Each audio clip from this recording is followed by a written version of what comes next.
Student इस lecture में हम डिस्कस करेंगे कि एक कॉर्पोरेशन के अंदर अथॉरिटी स्ट्रक्चर कैसे रोल प्ले करता है।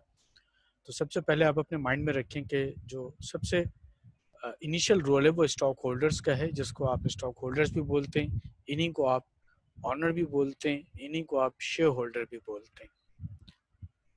Stock holders board of directors को अपॉइंट करते हैं और ये board of directors share holder के लिए काम करते हैं। ये याद रहे कि स्टॉक होल्डर खुद भी बोर्ड ऑफ डायरेक्टर में रोल प्ले कर सकते हैं और वो इसमें और डिफरेंट लोगों को जो कि मार्केटिंग और ऑपरेशनल एक्सपीरियंस रखते हैं उन्हें भी अपॉइंट कर सकते हैं। इसके बाद स्टूडेंट जो स्ट्रक्चर आता है उसके अंदर ये चीज़ इंपॉर्टेंट नहीं है कि जनरल मैनेजर से आप सिलेक्ट करें या आप मैनेजर सिलेक्ट करें। Whoever will be selected after board of directors will be appointed and will be set by board of directors। इसका मतलब इस हायरार्की को समझना इसलिए इम्पोर्टेंट है कि जो मैनेजर्स ऑफिसर्स और बाकी जितना भी स्टाफ काम कर रहा होता है वो तमाम का तमाम बोर्ड ऑफ डायरेक्टर्स को अकाउंटेबल होता है और बोर्ड ऑफ डायरेक्टर्स अकाउंटेबल होते हैं to stockholders. Capital stock, ये माइंड में रखिएगा कि ये टर्म्स अमेरिकन अकाउंटिंग में और कैम्ब्रिज की अकाउंटिंग में थोड़ा सा डिफरेंट वे में चलती है। मैं दोनों टर्म बताता हुआ जा रहा हूँ।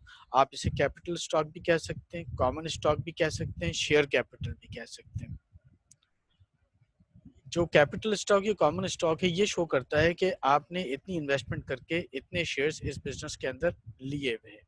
तो this is showing a corporate ownership by a stock certificate. अब जरूरी नहीं है कि ये सर्टिफिकेट आपको फिजिकल फॉर्म में मिले, बल्कि ये इलेक्ट्रॉनिक फॉर्म में भी आपके पास मौजूद होती है, लेकिन ये ऑनरशिप को शो करती है कि आपने किस कंपनी में कितनी ऑनरशिप ली हुई है। इसे आप और पाकिस्तानी प्रैक्टिस में माइंड में रखेंगे कि we generally call it ordinary shares. इसे आप कॉमन स्टॉक भी कहते हैं और यही ऑर्डिनरी शेयर्स भी कहलाते हैं। टू टाइप्स के शेयर्स बहुत पॉपुलर हैं। One is called common stock and the second one is preferred stock. ये माइंड में रखिएगा कि जब भी हम बिजनेस की ऑनरशिप की बात करते हैं तो ऑनरशिप मीन्स हमेशा कॉमन स्टॉक की बात होती है। तो common stock which is also called ordinary shares is the most basic form of capital stock. Actually they are owner of the company. ये इसलिए इंपॉर्टेंट है कि जब आप स्टॉक मार्केट की बात करेंगे, जब आप स्टॉक मार्केट में शेयर्स की ट्रेडिंग की बात करेंगे तो 99% जो जब हम शेयर्स की बात कर रहे होते हैं वो तमाम की तमाम कॉमन स्टॉक से रिलेट कर रही होती है। प्रेफर्ड स्टॉक भी ऑनरशिप रखते हैं, लेकिन इनकी कुछ सर्टेन रेस्ट्रिक्शंस होती हैं जिसकी वजह से हम इसे जनरल ऑनरशिप में काउंट नहीं करते, लेकिन इनमें डिविडेंड की परसेंटेज फिक्स होती है। तो इसमें एक एडवांटेज है कि आपने ऑनरशिप भी ली हुई है और आपके पास परसेंटेज और डिविडेंड भी फिक्स्ड है, लेकिन इस ऑनरशिप के अंदर कुछ राइट्स रेस्ट्रिक्टेड होते हैं जो कि कॉमन स्टॉक के पास होते हैं लेकिन प्रेफर्ड स्टॉक के पास नहीं होते हैं। फॉर एग्जाम्पल, कॉमन स्टॉक या जो ऑर्डिनरी शेयर होल्डर है ये बोर्ड ऑफ डायरेक्टर्स को अपॉइंट भी कर सकता है, रिमूव भी कर सकता है, लेकिन प्रेफर्ड स्टॉक के पास ये ऑप्शन नहीं होता। इसी तरह कॉमन स्टॉक जिसके पास होता है उसके पास ये राइट्स होते हैं कि वो ऑडिटर्स को अपॉइंट भी करता है और रिमूव भी करता है, लेकिन प्रेफर्ड स्टॉक वालों के पास इस बात के राइट्स नहीं होते। इसलिए अपने माइंड में रखेंगे कि जब भी हम कंपनी की ऑनरशिप की बात करते हैं तो we are actually always discussing common stock which is also called ordinary shares। Par value के एक टर्म आपके इस्तेमाल में आएगी, par value which is also called face value. दोनों में कोई फर्क नहीं है। ये वो रजिस्टर्ड प्राइस होती है जिस पर आपने अपनी कंपनी के शेयर को एचसीसीपी पे रजिस्टर्ड कराया होता है। नॉर्मली पाकिस्तान में 10 रुपीज़ के ऊपर हम इसको रजिस्टर्ड कराते हैं।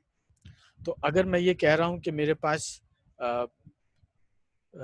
100 शेयर्स हैं किसी कंपनी के, तो मुझे ये जानना ज़रूरी है कि उसकी रजिस्टर्ड प्राइस कितनी थी। तो जब भी आप पाकिस्तान स्टॉक मार्केट में काम कर रहे होंगे तो you will keep it in mind कि जनरली हमारे पास जो पार वैल्यू है वो 10 रुपीज़ होती है। लेट्स से कि इस वक्त किसी कंपनी की स्टॉक प्राइस मार्केट के अंदर 25 रुपीज़ है या 30 रुपीज़ है या 400 रुपीज़ है।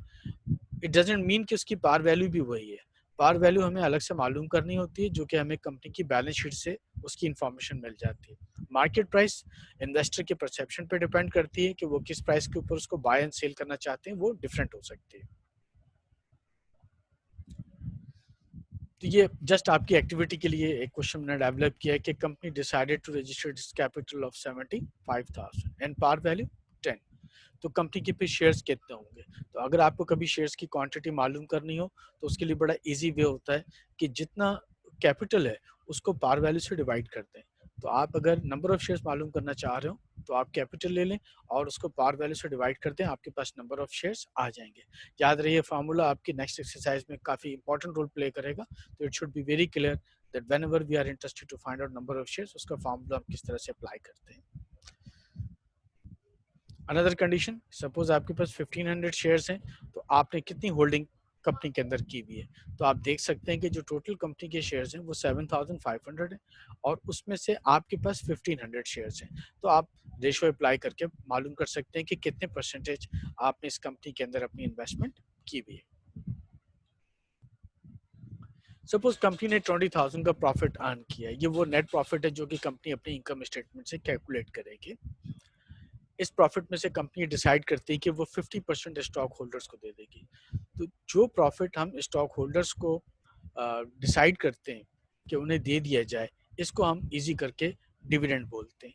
तो जब भी डिविडेंड की टर्म आ जाए, आपने अपने माइंड में रखना है कि डिविडेंड मीन्स ये वो प्रॉफिट है जो कि कंपनी ने स्टॉक होल्डर्स को कैश की फॉर्म में दिया है। दोबारा देखिएगा, 20,000 में से आपने 50% तो कम शेयर होल्डर्स को एज ए प्रॉफिट दे दिया, बाकी 50% कहाँ गया? यस, वो जो बाकी 50% है वो आपके बिजनेस में रहेगा। उसको आप कह सकते हैं कि वो री इन्वेस्टमेंट है और उसके लिए हम एक टर्म यूज करते हैं which is called retain earning. तो अगर रिटेन अर्निंग की टर्म कभी आए तो ये माइंड में रखिएगा कि रिटेन अर्निंग शो करता है वो प्रॉफिट जो कि बिजनेस ने अपने पास वापस रखा हुआ है। तो जब भी स्टॉक होल्डर्स इक्विटी का सेक्शन कंपनी में बनता है तो उसमें दो चीज़ें आपको बहुत कॉमन नजर आएंगी, एक पेड अप कैपिटल जो कि शेयर कैपिटल को शो करेगा और दूसरा रिटेन अर्निंग कि कितनी जो अर्निंग थी वो आपने शेयर होल्डर्स को डिस्ट्रीब्यूट नहीं की बल्कि बिजनेस के अंदर रिटेन कर ली है। ये वो कुछ बेसिक टर्म्स थी जो कि आपकी नॉलेज में होना ज़रूरी है। इसके बाद के लेक्चर के अंदर मैं शेयर्स इशू कैसे करते हैं, उसकी एंट्रीज कैसे बनाते हैं, उसको आपको क्लियर कराऊंगा। लेकिन इन टर्म्स को रिपीट करना बहुत ज़रूरी है कि अगर कहीं रिटर्न अर्निंग आ रहा हो तो आप उसका कॉन्सेप्ट समझ सकते हो, पेड इन कैपिटल आ रहा हो तो वो आपके वर्ड में क्लियर हो। अपना फीडबैक देना नहीं भूलिएगा। Thank you very much.